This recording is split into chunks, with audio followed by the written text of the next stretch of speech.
금요일에서 토요일로 넘어가는 새벽, 아시안컵 8강전에서 한국팀이 써내려간 극적인 역전 드라마 덕분에 제대로 잠을 이루지 못한 분이 많으시죠? 오늘 사연의 주인공인 중국 여성도 축구 경기를 보느라 잠을 못 이뤘다고 하네요.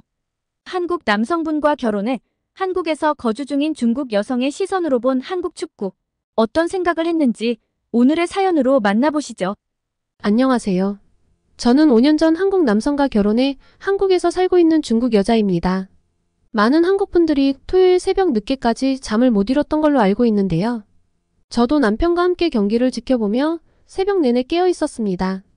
중국이 워낙 축구를 끔찍하게 하다 보니 중국에 살 때는 경기를 제대로 본 적이 없는데 남편이 완전 축구광이거든요. 하도 옆에서 많이 듣고 보다 보니 저도 어느새 얕은 지식이나마 쌓여가더라고요. 남편도 없고 새벽에 커피를 너무 많이 마셔서 잠도 안 오는 토요일 아침 이렇게 메일을 써봅니다. 남편이 아침부터 어디 갔냐고요? 토요일 아침마다 조기 축구를 하러 가요. 오늘은 새벽에 잠도 거의 못 잤는데 축구를 하러 나갔네요. 피곤할 것 같아 말렸는데 굳이 간다고 해서 그냥 가라고 해줬어요. 이메일을 보내는 건 남편에게 비밀인데요. 남편을 보면 유튜브로 경기 결과에 대한 일본 반응, 중국 반응 이런 것도 엄청 보더라고요. 제가 축구 전문가도 아니고 그냥 한국에 살고 있는 외국인이지만 이런 제 생각도 누군가는 궁금해하실 것 같아 솔직하게 말해보려고요. 우선 한국의 호주전 경기를 보고 어떤 생각인지 궁금해하시겠죠? 부러워요. 너무 부럽습니다. 단순히 경기를 이긴 것만 부러운 건 아니에요. 중국에 있는 가족들하고도 메신저로 이야기했는데요. 손흥민, 이강인, 황희찬, 김민재처럼 외국의 유명 리그에서 뛰는 사람들이 있는 것도 부럽고 그 리그에서 인정받고 그 리그가 있는 나라의 국민들이 사랑하는 선수들이 있다는 것이 정말 부러워요.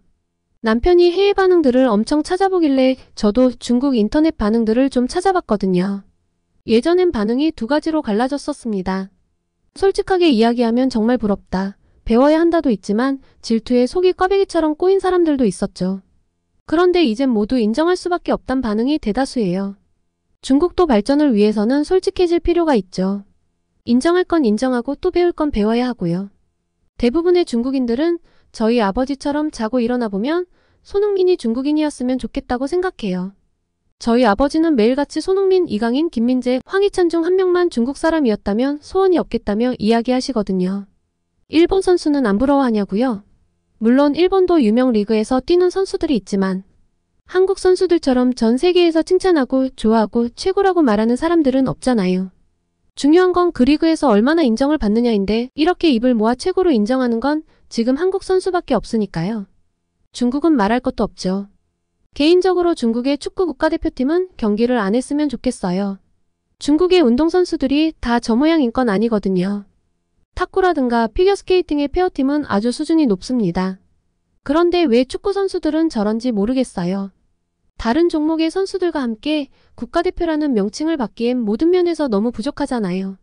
나라 망신도 유분수지 실력이 떨어지면 근성과 노력이라도 있어야 하는데 경기장에서 흐물흐물한 해파리처럼 뛰어다니는 모습은 물론 잘못 구워 터져 흘러버린 카스테라 같은 뱃살까지. 대체 어딜 봐서 운동선수인지 모르겠습니다. 듣자하니 돈도 많이 받는다는데 돈을 너무 많이 버니까 간절함이 없는 걸까요? 그런데 이런 이야기는 다 핑계죠. 저도 알아요. 같은 중국인으로서 저런 태도는 사실 이해가 가지 않습니다. 돈을 많이 벌어서 간절함이나 배고픔이 없어서라고 이야기하기엔 말도 안 되고요. 그 논리로는 손흥민이나 김민재, 황희찬, 이강인같이 외국에서 높은 몸값을 자랑하고 많은 돈을 버는 사람들이 설명되지 않잖아요.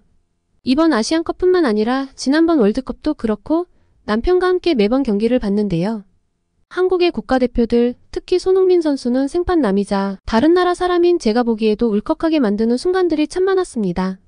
TV 모니터로 본 게 다지만 저 사람이 얼마나 간절한지 또 본인 나라를 얼마나 사랑하는지 충분히 느껴졌거든요. 그래서 중국팀이 이해가 안 가는 것과는 전혀 다른 의미로 저는 손흥민 선수가 이해가 안 가요. 이미 충분한 명예와 부를 얻었고 누구나 인정하는 커리어도 쌓았는데 한국 국가대표 경기를 뛸 때면 몸을 사리지 않고 뛰잖아요.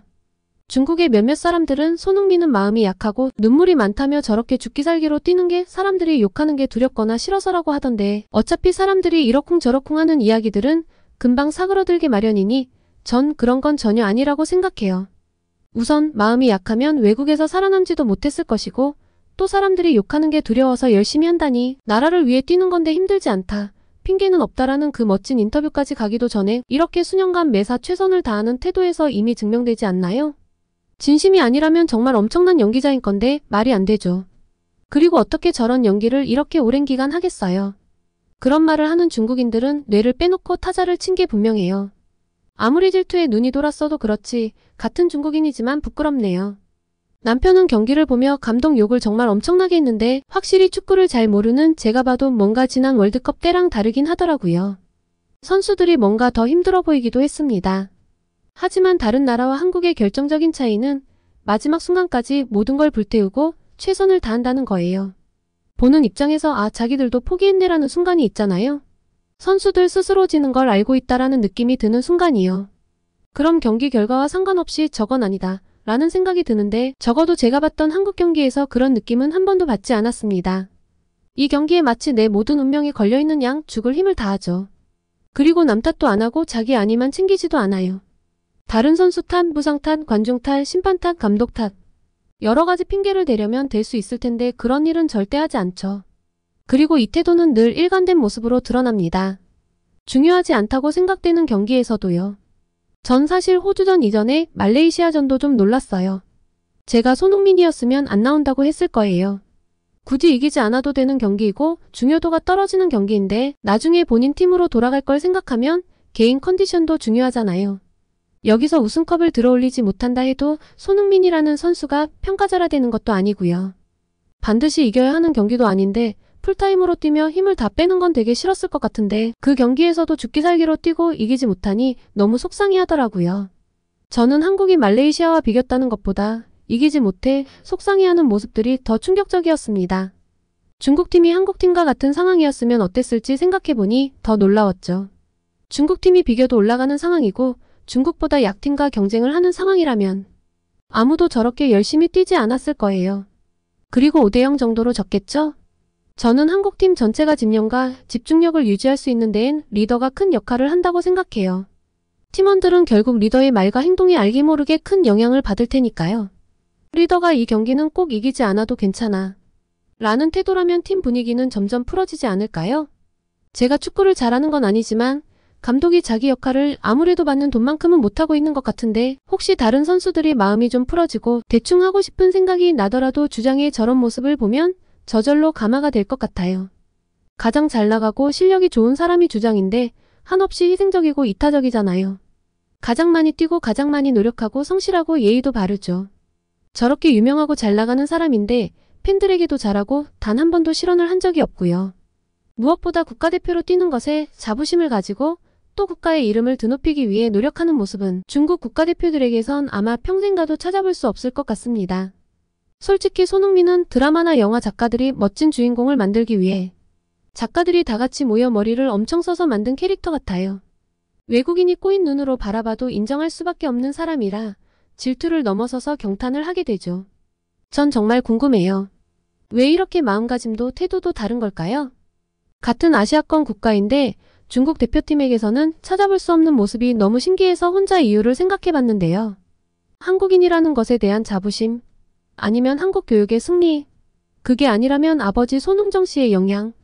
한국 분들은 손흥민을 비롯한 한국 선수들의 태도가 다른 나라와는 엄청난 차이를 보이는 이유가 무엇이라고 생각하는지 궁금합니다.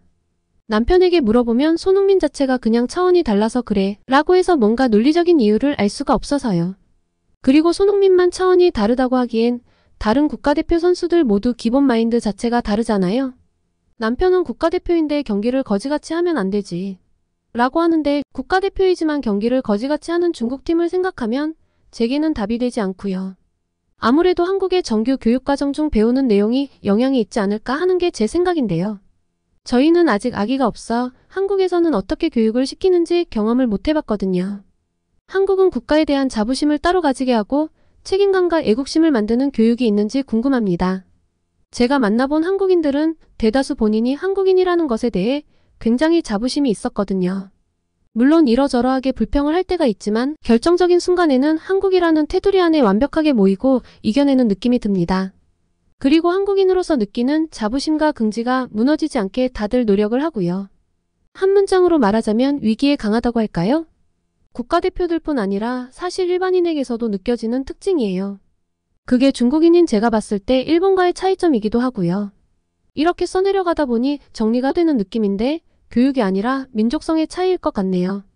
일본은 시작 전에 엄청 떠벌리고 자랑하고 시작은 꽤나 잘 되는 것 같다가도 뭔가 문제가 생기면 더 버티지 못하고 아르르 무너지곤 하잖아요. 그리고 언론들은 뭔가 핑계들을 찾기 시작하죠. 그런데 한국은 문제가 생기면 더 기세가 올라가잖아요. 핑계를 찾기 이전에 스스로에게 부끄럽지 않게 하려는 모습이 가장 무섭기도 하고 대단하다고 생각합니다. 결과가 좋지 않으면 좀 심하다 싶게 질책도 하지만 그걸 받아들이고 결국은 발전을 하고요. 일본은 우리의 진짜 목표는 이게 아니고 이번은 어쩔 수 없었어. 1군이 아니었어. 라고 한다면 한국은 우리가 이래서 진 거니까 다음번에 이렇게 해야 해. 라고 하는 느낌이에요. 이건 국가대표 경기뿐만 아니라 제가 한국에 와서 회사 생활을 하고 많은 한국인들을 만나며 느낀 건데요. 익명이니 솔직하게 이야기하지만 전 한국 사람들이 얄미운 순간들이 정말 많았어요. 말로는 죽겠다 죽겠다 하지만 결과물은 늘 좋잖아요. 그런 모습들을 보며 한국인들은 겉과 속이 다르다고 생각한 적도 있었어요. 마치 자기가 못할 것처럼 말하지만 뒤에서는 몰래 노력해서 성과를 낸다고요. 하지만 한국에서 산지 5년차가 된 지금은 압니다. 한국 사람들은 진짜 죽을 만큼 노력해서 힘든 거고 그래서 아이고 죽겠다 라는 말을 많이 한다는 걸요. 머리도 좋고 센스도 있는데 날밤을 새더라도 결과를 만들기 위해 이악 물고 노력하니 죽을 만큼 힘든 것도 맞고 당연히 결과도 좋겠죠. 그리고 이렇게 죽어라 노력하는 걸 한국말로 악바리 근성이라고 하던데 이런 집념의 악바리 근성을 가지고 있는 한국인들이 솔직히 상대하기 버거웠어요. 이길 수 없다라는 생각도 많이 들어 좌절하기도 했고요. 물론 지금은 이제 상대하고 겨룰 생각을 하지 않아요. 솔직하게 한국인들의 도움을 요청합니다. 그럼 일이 더 빨라지고 좋은 아이디어도 얻을 수 있고 결과물도 좋거든요. 한국인들과는 상생을 하는 것이 좋은 선택이죠. 이렇게 순수하게 한국인들을 인정하기까지 제 속에서는 정말 많은 갈등이 있었습니다. 인터넷에서 베베 꼬인 이야기들을 하는 한심한 중국인들을 보며 한국분들이 한 번씩 화도 내고 혀도 차던데요. 부럽긴 부러운데 인정을 하자니 우리가 못난 사람이 된 것 같아. 머리와 마음이 인지부조화를 이루고 있구나 라고 생각해주세요. 아마 조금만 더 지나면 제가 그랬듯 인정하고 받아들일 거예요. 남편 말이 중동 국가들과 한국은 상성이 안 좋다고 체력도 너무 소진을 했다고 걱정을 하던데요. 지금까지 어려운 순간들을 계속 이겨내서 여기까지 왔으니 모두 승리에 대한 집념과 갈망이 엄청난 만큼 마지막에 우승컵을 들어올릴 수 있을 거라고 생각합니다. 남편은 설레발은 필패라며 경거망동하면 안 된다고 늘 이야기하지만 전 한국인이 아니라 중국인이니 설레발이 아니라 순수한 응원이라고 생각해주세요. 다른 나라 사람들까지 홀딱 반하게 만든 멋진 투지의 한국 대표팀 아시안컵 우승을 기원합니다. 오늘은 한국 남자와 결혼한 중국 여성이 아시안컵 호주전을 보고 보낸 사연이었습니다. 오늘의 사연 어떠셨나요? 오늘의 사연이 마음에 드셨다면 구독과 좋아요를 눌러주세요. 여러분의 구독과 좋아요는 계속해서 좋은 사연을 소개할 수 있는 힘이 됩니다. 이상 감동저장소였습니다.